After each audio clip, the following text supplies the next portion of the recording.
Then, do your partner snore? If she does or he does, show them this exercise.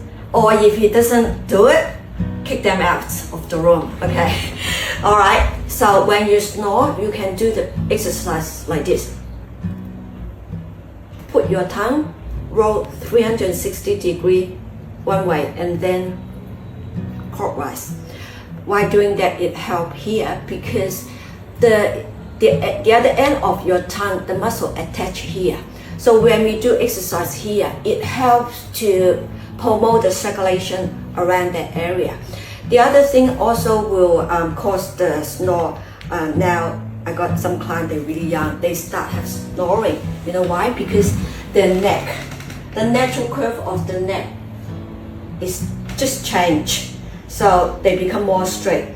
So what you have to do, you have to keep your neck more blood flow by massage or doing different direction movement, okay? That also helps snoring.